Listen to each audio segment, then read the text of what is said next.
Magandang hapon mga kasyuyan. Tayo'y umabot na naman dito sa Fatima Mandug. Paano masabi? At sa mga oras na ito, ipakita ko sa inyo ang napakagandang view na ating nadatnan ngayong araw o ngayong hapon. 1987 mga kasyuyan, huling nakatira kami ditong magpamilya kasi dito kami nakabakwit noong gera, kasagsagan ng gera 1987.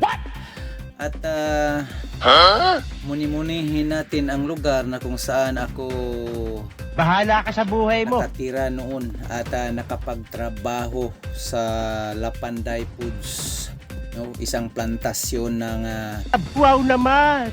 saging, pang-export na saging.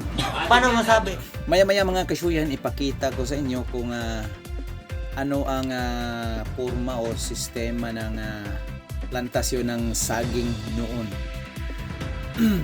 Ito ang kalsada na daanan namin noon palabas at dyan banda mga kasyuyan. Ayan yung basketball court dati. Paano masabi? At ito naman yung patungong packing house. At ang mga saging na napagtrabahuan ko noon, banana plantation, ay dyan mga kasyuyan. Ayan, halika't lapitan natin konti. Lapitan natin konti mga kasyuyan, ipakita ko sa inyo. Ayan, yan yung kalsada patungong packing house.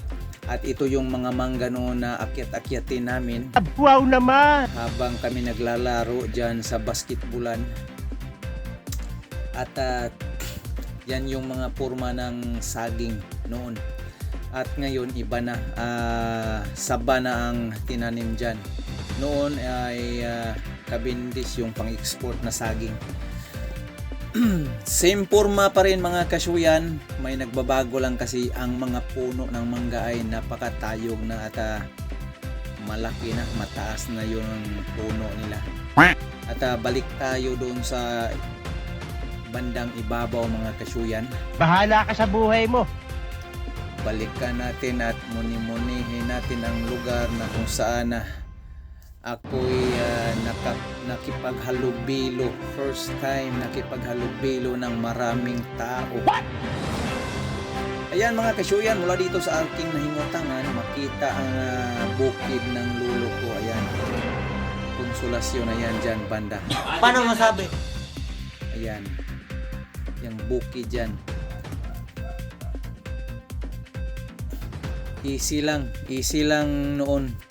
Lalakarin lang namin yan. Ganyan kalayo mga kasyuyan na 30 minutes yan.